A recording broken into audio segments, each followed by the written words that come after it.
Oh, we're pulling again. What's up? I'm Jimfro, and this is the Ready Check Pull Guide for Artificer Zymox. Big shout out to our Patreon supporters who help make these videos possible. Zymox is back, and he brought his portals with him, along with a few new tricks. This fight is super hectic and also super scripted. It has a mix of single target and AoE with a pretty big focus on priority funnel damage.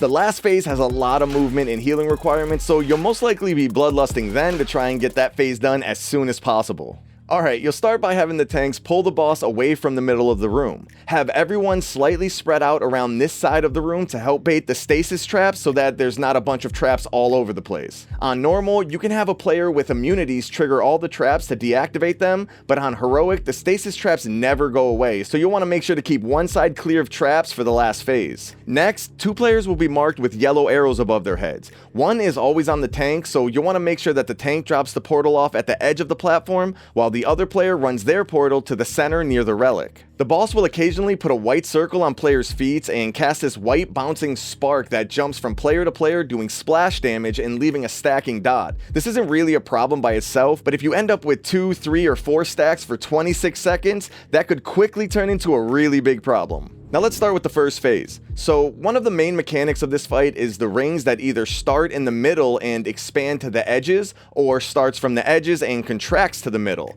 This is why we placed one portal in the middle and one at the edges. You can tell which ring you'll get by looking at the relic in the middle of the room. If the circle starts at the base of the relic and moves upward, then the ring will be contracting from the edges. Conversely, if the circle on the relic starts at the top and moves downward, then the ring will be expanding from the middle. If you pass through the ring, you'll basically be one-shot, so the way that you deal with the rings is by getting to the correct portal, wait for the ring to get closer to you, then move onto the portal to be teleported to the other portal. This doesn't seem too hard, right? Well, now's a good time to talk about the tank mechanic. So Zymox will mark the current tank with the Glyph of Relocation debuff for 5 seconds. When the debuff expires, it'll deal a ton of fall-off damage to the entire raid and pulls them all to the tank. It's actually a pretty awesome addition to this fight.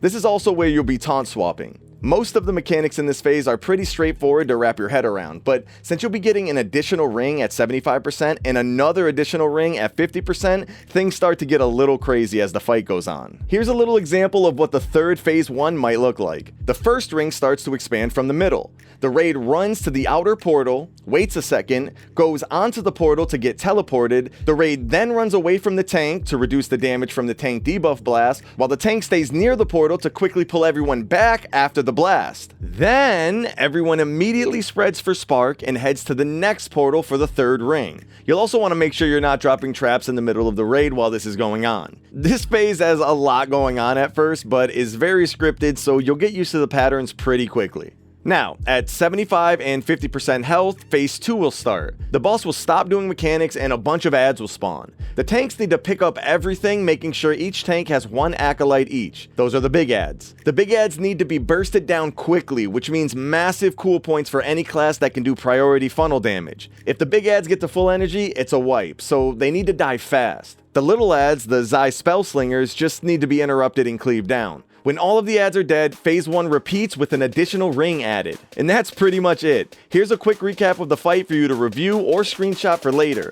Our Patreon supporters get these guides early, so if you're interested in that, check the links below. Peace.